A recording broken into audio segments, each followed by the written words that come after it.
Assalamualaikum dan salam Malaysia Madani. Berita semasa bersama saya, Awatif Eza. Perdana Menteri Datuk Seri Anwar Ibrahim akan merasmikan sambutan Hari Kastam Sedunia ke-42, 23 Januari ini di Pusat Konvensyen Antarabangsa Putrajaya PICC.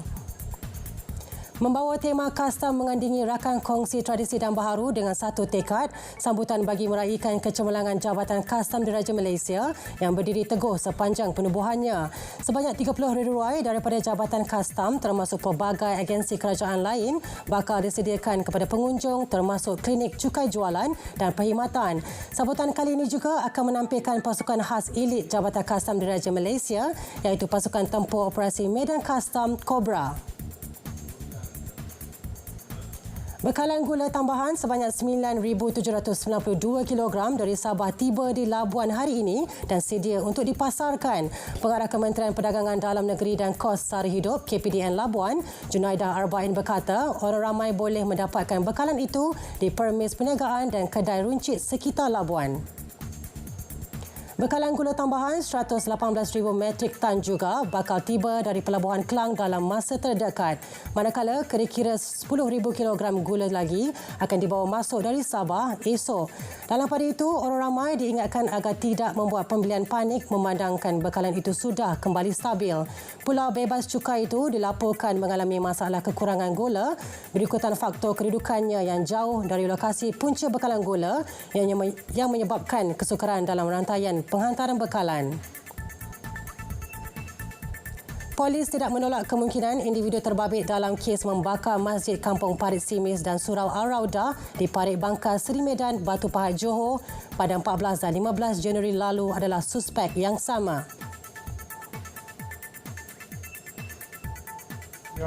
Yang surau yang terbakar, kita dapati masih lagi dalam siasatan dan kita kesan dia punya MO almost sama, similar.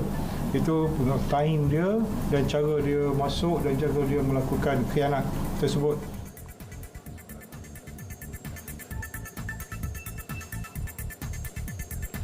Kejadian di Masjid Kampung Simis pada kira-kira 10.45 malam itu menyebabkan sebahagian besar peralatan termasuk mimbar musnah. Kerugian dianggarkan RM150,000. Kerosakan sama turut berlaku di Surau Al-Raudah. Seorang jurutera mengaku tidak bersalah di Mahkamah Magistrate Butterworth atas pertuduhan memandu dalam keadaan mabuk sehingga menyebabkan kematian dua guru lelaki. Tertuduh Teo Jo Leong, 47 tahun, memohon kesnya untuk dibicarakan ketika pertuduhan dibacakan di hadapan Magistrate Siti Zulaikha Nordin alias Gani. Mengikut pertuduhan, dia didakwa memandu dengan kandungan alkohol melebihi had hingga menyebabkan kematian Muhammad Fakrul Rodzi dan Muhammad Ahsan Muhammad Ayub. Kesalahan didakwa dilakukan di Jalan Permatang Baru, seberang Perai Utara, kira-kira pukul 2.30 pagi 16 Disember lepas. Dakwaan mengikut Seksyen 44-1-B Akta Pengangkutan Jalan 1987. Sabit kesalahan boleh dipenjara antara 10 hingga 15 tahun dan denda antara RM50,000 hingga RM100,000. Mahkamah membenarkan tertuduh diikat jamin RM8,000 dengan seorang penjamin. Sebutan semula kes 7 Mac depan. Projek Lebuhraya Pesisiran Pantai Barat WCE jajaran Seksyen 11, Persimpangan Beruas dan Persimpangan Taiping Selatan dijangka siap April depan. WCE kini memasuki tahap pemeriksaan, pemantauan dan sijil daripada Lembaga Lebuhraya Malaysia dan dijangka dapat dibuka sebelum Aidilfitri.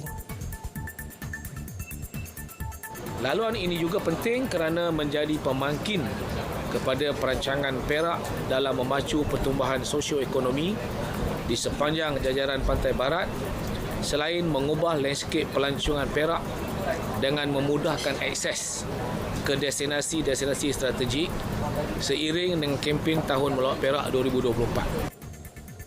Seksyen 11 menghubungkan Beruas Taiping Selatan membabitkan 35.5 km menjadi pelengkap kepada jajaran WCE di bahagian luar Perak.